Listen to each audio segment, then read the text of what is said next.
Olá, meus amigos, um dia de muita paz para todos nós. Hoje, exatamente 29 de abril de 2024, estamos nós reunidos para estudarmos a obra Revista Espírita. Na Revista Espírita, nós estamos no mês de dezembro de 1860. E vamos iniciar hoje, hein, Carla, dissertações espírita? Sim. Muito bem. Então, esse trabalho é coordenado pelas nossas meninas, Aramita e Carla. Já solicito para a nossa irmã Aramita fazer a nossa prece de gratidão.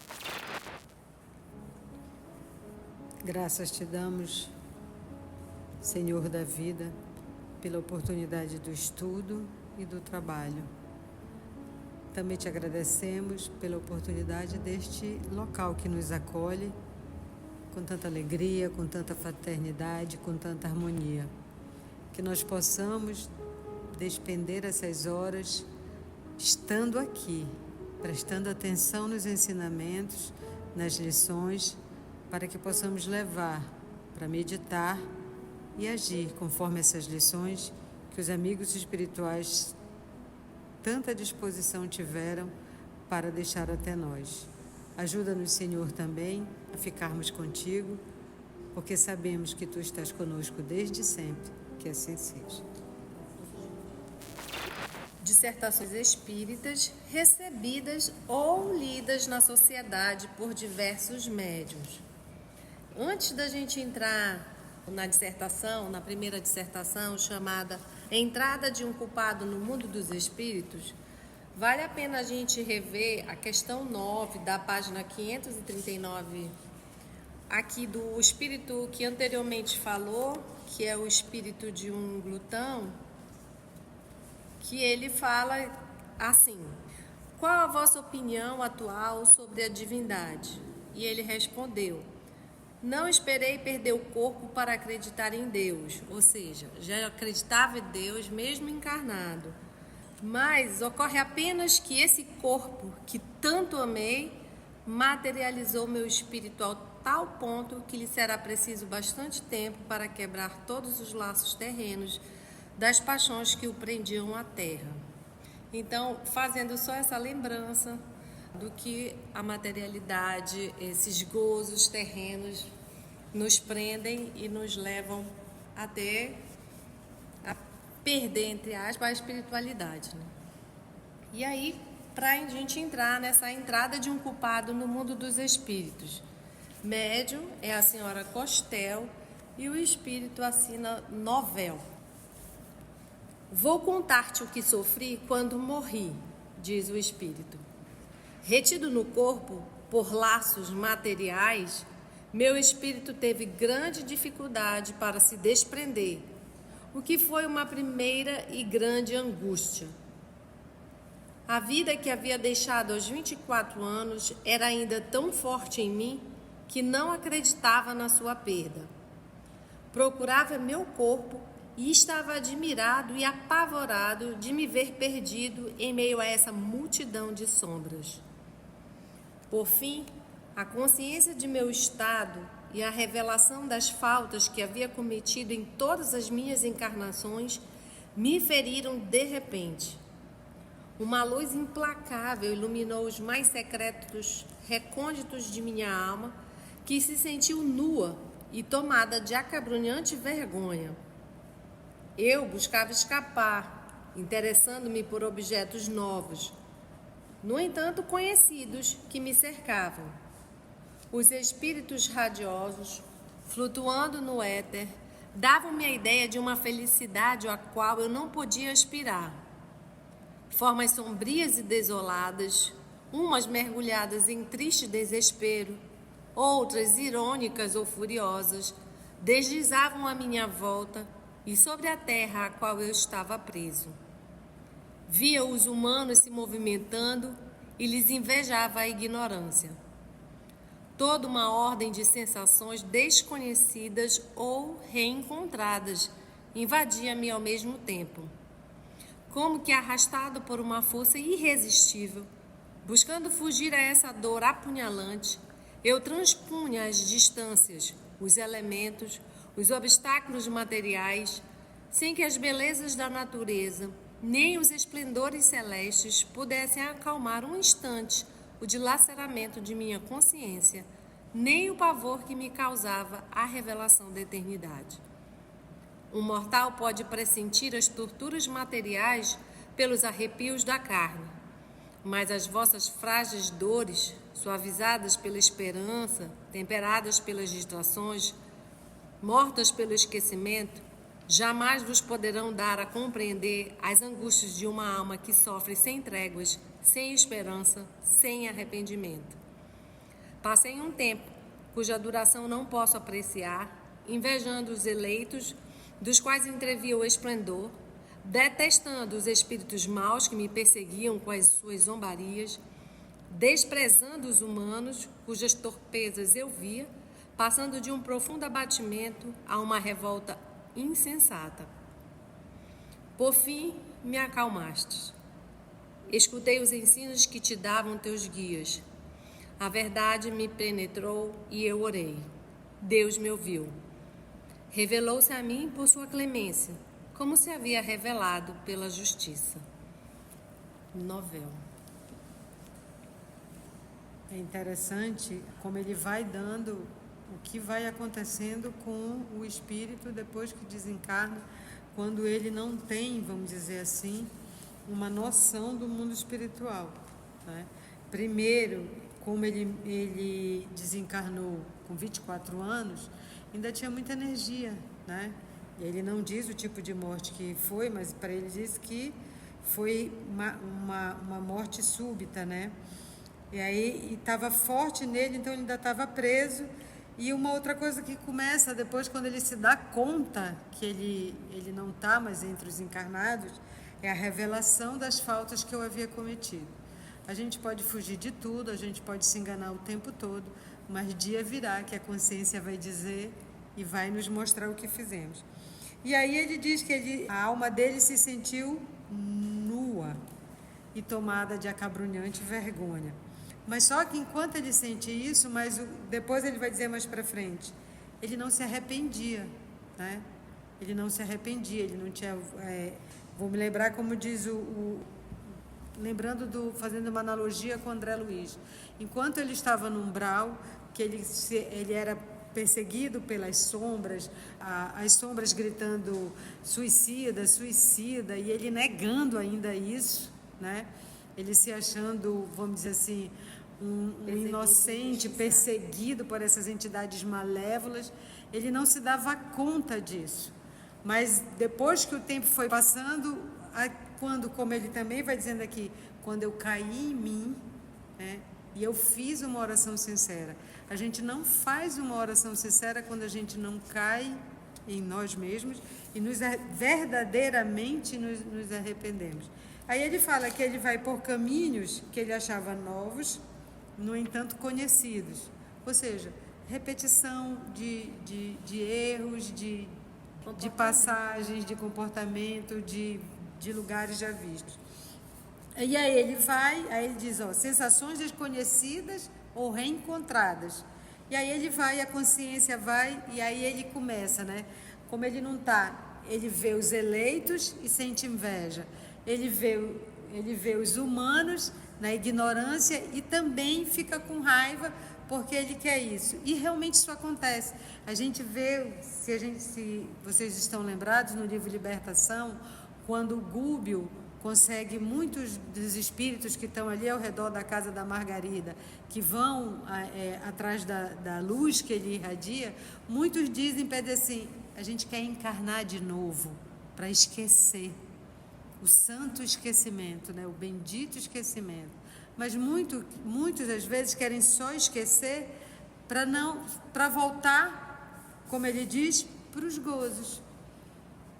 E a gente não sabe que esse esquecimento é para a gente aproveitar, para nos reeducarmos, para caminhar. E a gente faz como ele faz também, a gente reclama contra Deus, né? E aí quando a gente vai tendo consciência, ele vai dizer, a verdade me penetrou e eu orei, Deus me ouviu. Revelou-se para mim a sua clemência, como se havia revelado pela sua justiça. Porque no primeiro momento, quando a gente está sofrendo, seja no mundo espiritual ou seja encarnado, a gente acha que é muito, né? Porque comigo, Deus está me castigando. E quando a gente vai tomando consciência do que realmente acontece, a gente sempre vê que a lei é de justiça, amor e misericórdia. Vem tudo junto. Não é uma coisa, não é separado. Porque se a justiça fosse como é a justiça seca, nenhum de nós suportaria. Porque quantos erros, quantos milênios repetindo e repetindo. Via os humanos se movimentando e lhes invejava a ignorância. Nessa nova posição não obriga a se deparar com a real realidade. Aí sente inveja, porque igual como o espírito Baltazar, que a Carla leu a questão 9, ele também invejava os que podiam comer e fruir disso. E aí, é como ele fala, a gente se apega às coisas, não é só dinheiro, mas as sensações, as pequenas posses, esses pequenos prazeres que vão como que nos materializando e nos prendendo mais à crosta. E que ficou para mim bem dessa frase, que via os humanos se movimentando e lhes invejava a ignorância, é assim, que nós temos informação para não ser esses ignorantes que se movimentam sem saber o que nos espera, né? Porque a gente já tem condições de não estar como eles, só ignorando, fruindo de uma inconsciência, né? Que a gente seja consciente desde já do que nos espera, do que nós estamos fazendo aqui, né? Para também não ser como ele mostra mais embaixo, os humanos que falam uma coisa e fazem outra. Quer dizer, eu vi as torpezas que eles fazem, mas por fora bela viola, né? E que essa frase ficou para mim assim, que não sejamos inconscientes enquanto encarnados. A segunda dissertação é Castigo do Egoísta.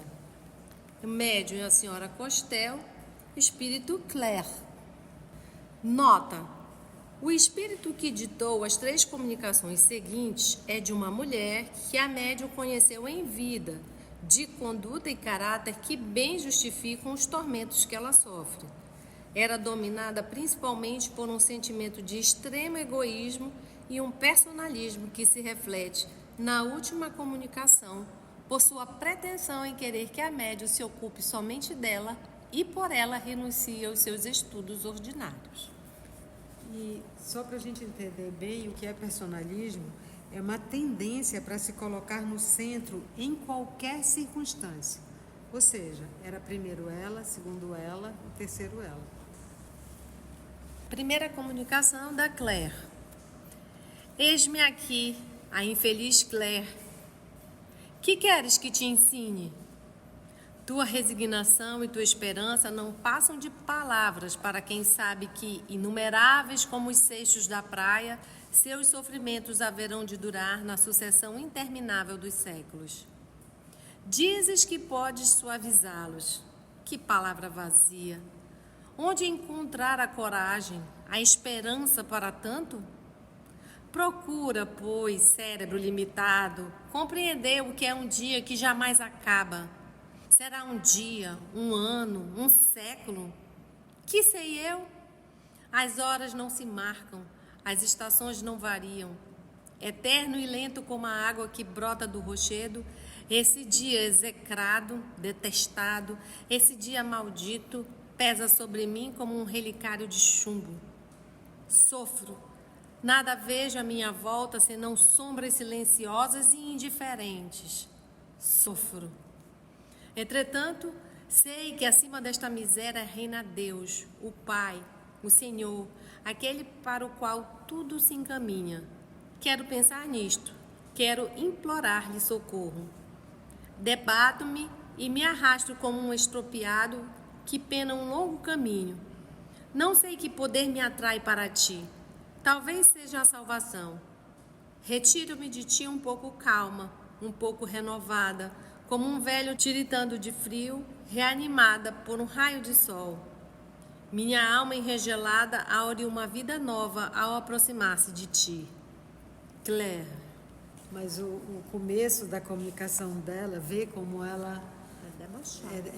Eu estou aqui, tua resignação são palavras vazias para quem sofre, o sofrimento dela é grande, né? Não tem fim, mas ela diz assim, que ela quer, né? Cérebro limitado, ela não entende que o tempo não passa, né? Isso, e daí a gente entende por que as doutrinas dizem que o sofrimento é eterno. O sofrimento parece eterno porque a pessoa você não ter dimensão nem noção do fim, todo dia ser a mesma coisa, todo dia ser a mesma coisa. E aí eu me lembro... De fim, né? Pois é, aquilo não tem de fim. Qual é a única coisa que muda? Isso me lembra, não sei se vocês assistiram, um filme que se chama O Feitiço do Dia. Quando ele acorda preso num loop de tempo, que todo dia era a mesma coisa.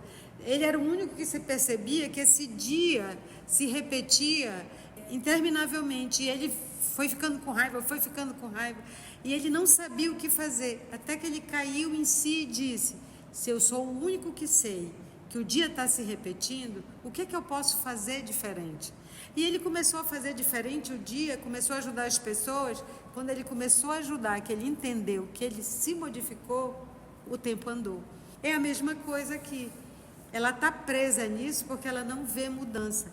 Ela vê quando ela sente um alívio quando está perto dela, mas ela não quer. Ela sabe que reina Deus, mas ela não tem a humildade para pedir esse perdão, nem para fazer uma oração sincera, porque ela ainda está presa, como ele diz aqui, no extremo egoísmo e no personalismo.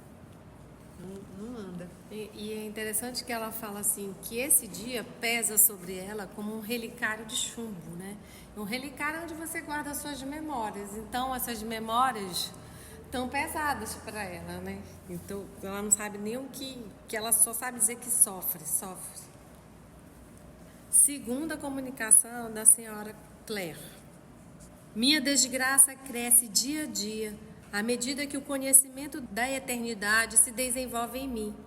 Ó miséria, quanto vos maldigo, horas culpadas, horas de egoísmo e de esquecimento, em que, desconhecendo toda a caridade, todo o devotamento, só pensava em meu bem-estar. Convencionalismo humano, sede maldito, vãs preocupações dos interesses materiais, sede malditos, vós que me haveis enceguecido e perdido. Sou corroída pelo incessante pesar do tempo transcorrido. Que direi a ti que me escutas? Vigia incessantemente sobre ti.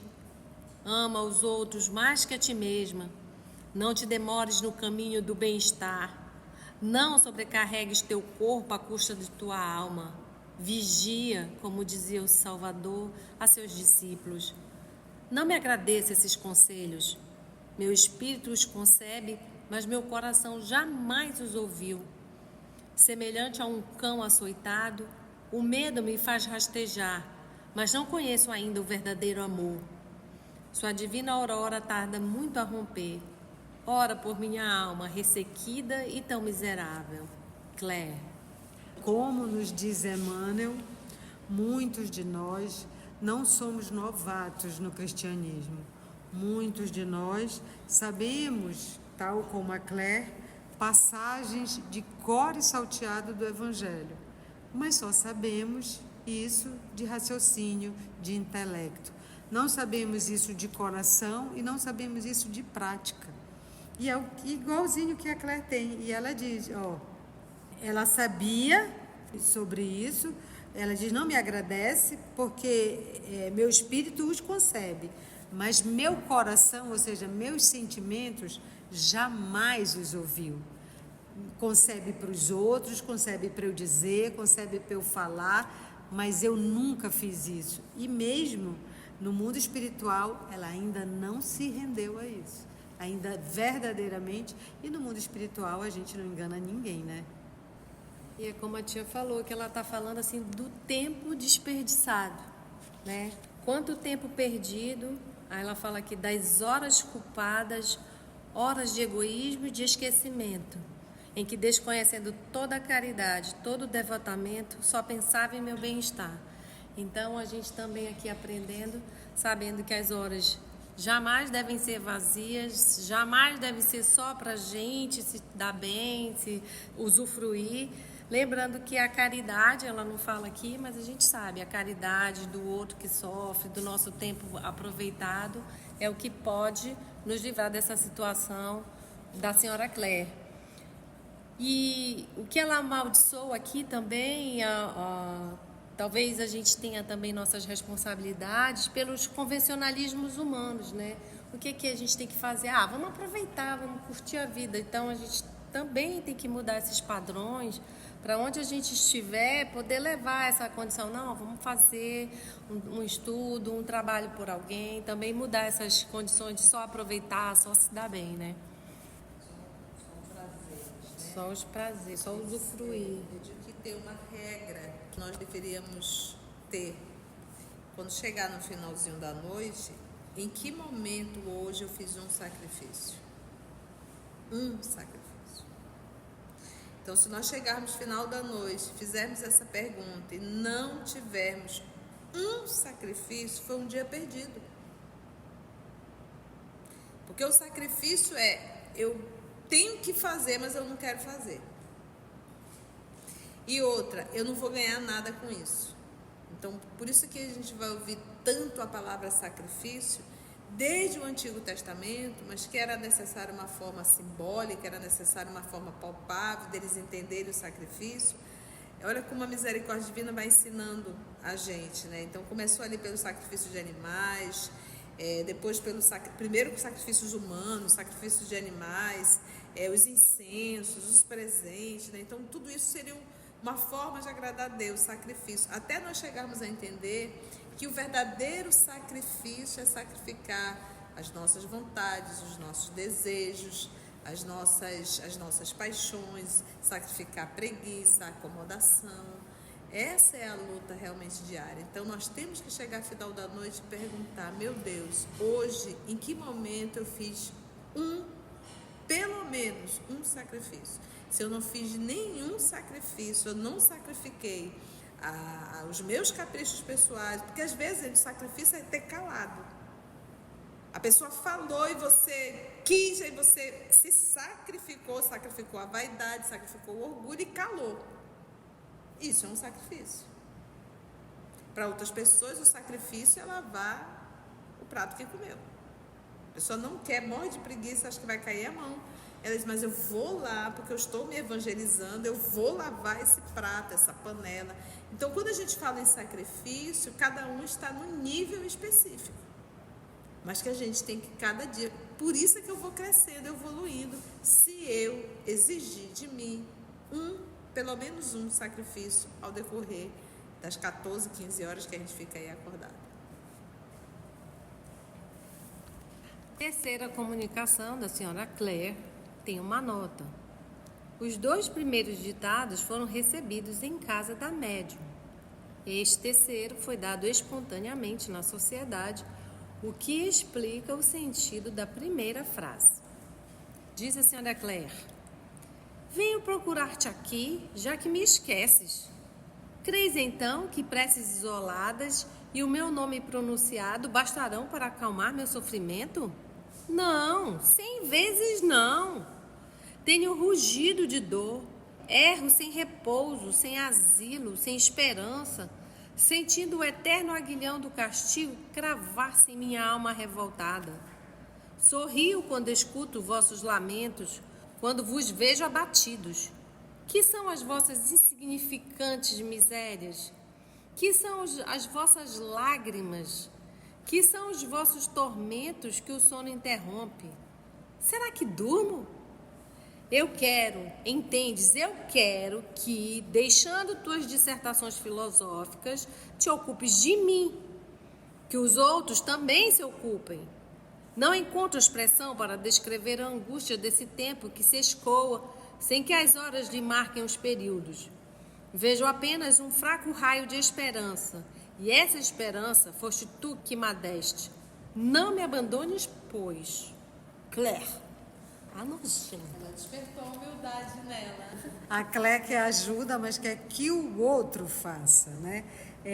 O sofrimento dela é o maior do mundo, Ela exige. né? O que tem? Eu quero lá saber Do sofrimento das de suas vocês. misérias, das suas lágrimas, dos vossos tormentos, que o sono interrompe. Não estou nem aí, eu que estou sofrendo.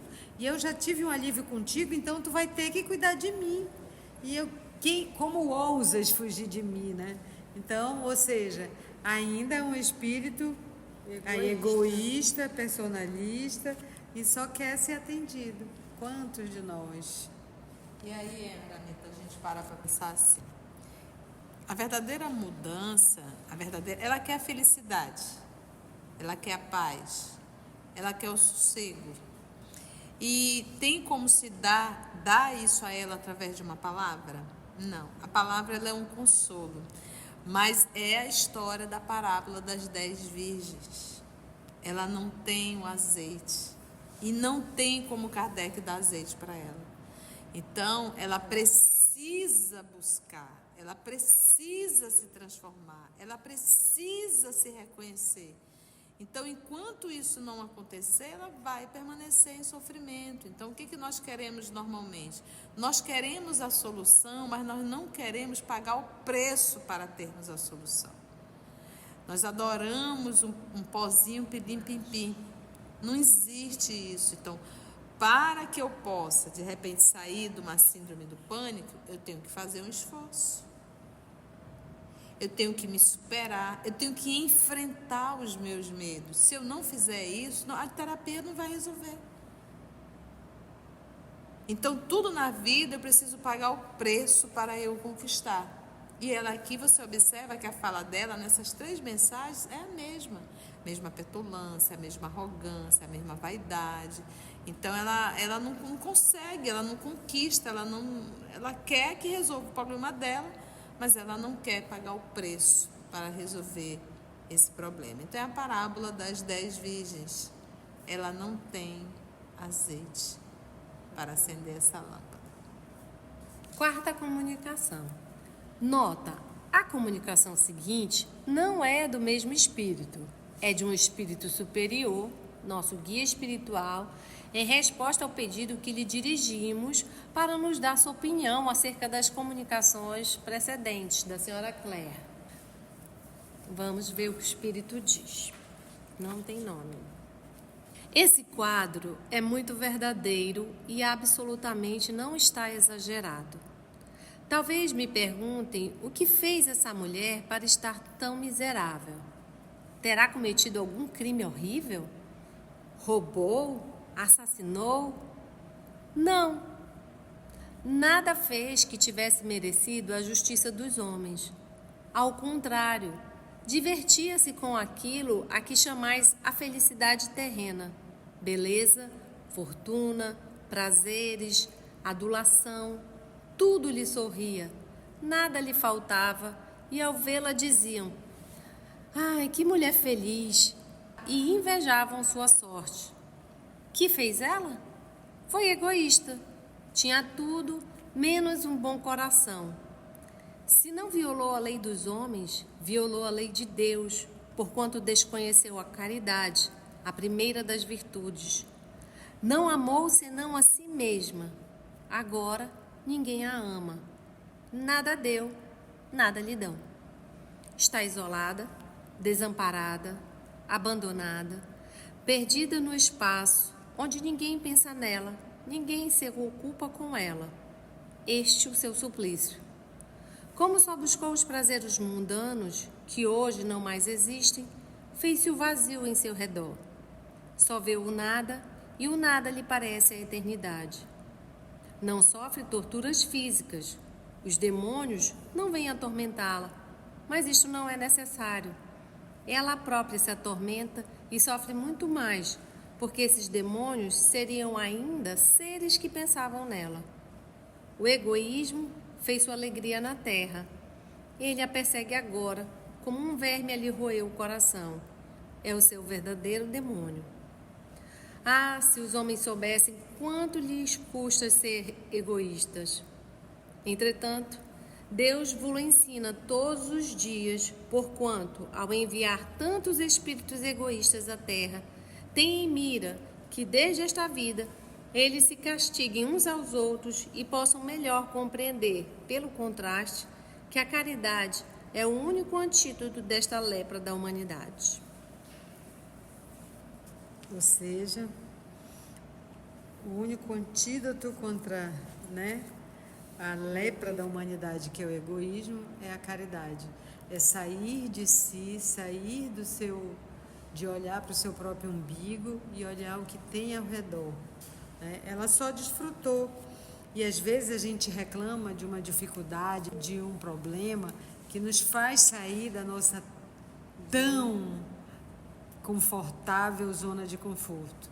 Às vezes isso é o que nos está levando para um patamar melhor, para ver que, e ainda mais, olha, nós estamos aqui estudando, Nós que já estamos estudando, eu vou dizer como diz a tia, não cabe mais a gente reclamar de um problema, de uma dificuldade em família, de um filho mais trabalhoso, de ter que ensinar lição. Isso são vamos dizer assim, são pérolas, São pérolas que a divindade nos dá para nos educarmos. Como diz a tia, é material didático.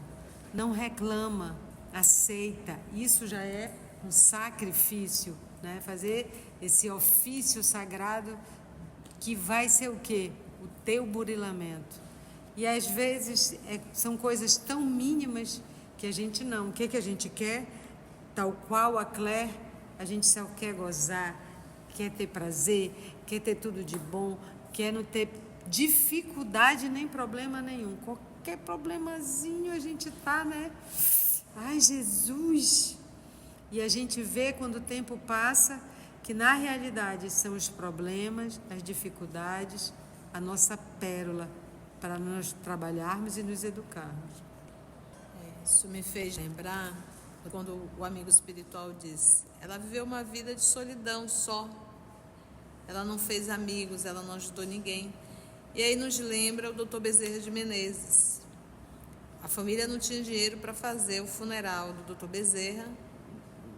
Os nossos irmãos da Federação Espírita Brasileira foram que arcaram com toda a despesa para fazer o funeral do Dr. Bezerra de Menezes. Mas ao chegar no mundo espiritual, ele foi acordado, vamos dizer assim, em um apartamento hospitalar, pela dona Celina, que é uma das responsáveis pelos trabalhos da Mãe Santíssima. E ele logo reconheceu: Celina, minha filha. E ele ouviu um barulho de vozes. E ele disse: que barulho é esse? Ela disse: venha ver, venha até a janela. E ele, ao se levantar, foi até a janela e tinha uma multidão de espíritos para receber o Dr. Bezerra. E ela diz: esses são todos aqueles que o Senhor atendeu quando estava na terra. E aí a gente logo reporta a fala de Jesus quando diz: angariais amigo. A nossa irmã Claire pega a lição de Jesus quando diz: a quem muito foi dado, muito será cobrado. Então ela teve nessa encarnação tudo o que um ser humano adoraria ter, inclusive beleza física, tudo. Ou seja, o papai deu tudo aquilo para que ela pudesse fazer o melhor.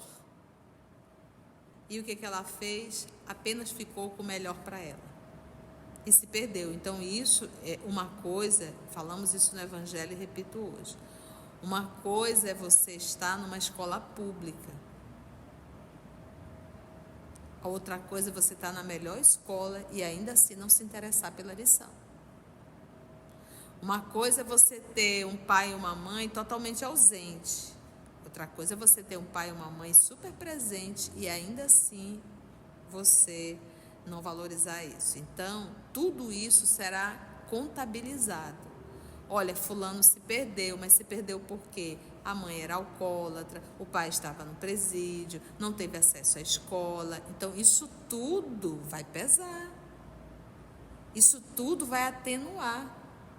Agora, uma mãe maravilhosa, um pai maravilhoso, condições financeiras, estudo maravilhoso, tudo redondo e ainda assim você se rebela, a responsabilidade será muito maior.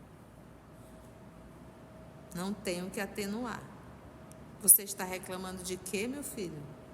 O que lhe faltou? Não lhe faltou nada.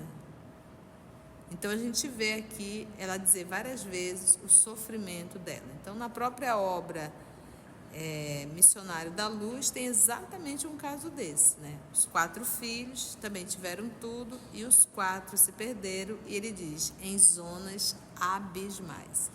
Então, estar na terra e não valorizar essa oportunidade é estar menosprezando o tempo, menosprezando a oportunidade que Deus está nos dando. Andar, é como disse o outro espírito, né? É andar na inconsciência, na ignorância mesmo. E assim finalizamos o estudo dessas dissertações. No próximo estudo, já estamos para acabar o ano de 1860. Vamos ainda ver o seu Alfred Musset. Se você chegou até aqui o final, deixa seu comentário. É muito importante a gente poder ler o teu comentário. Não esqueça de curtir para que possa divulgar a página, dar o seu like, né? E, se possível, faça a sua inscrição no nosso canal e toca o sininho. Porque quando você toca o sininho, o YouTube avisa para você quando o EOS publicar um novo estudo. Então, receba um grande abraço da família EOS Manaus. E agradecemos aos amigos espirituais, ao nosso Mestre Jesus, pelas oportunidades, pelo encontro. E até o nosso próximo estudo, se Deus assim permitir. Que assim seja.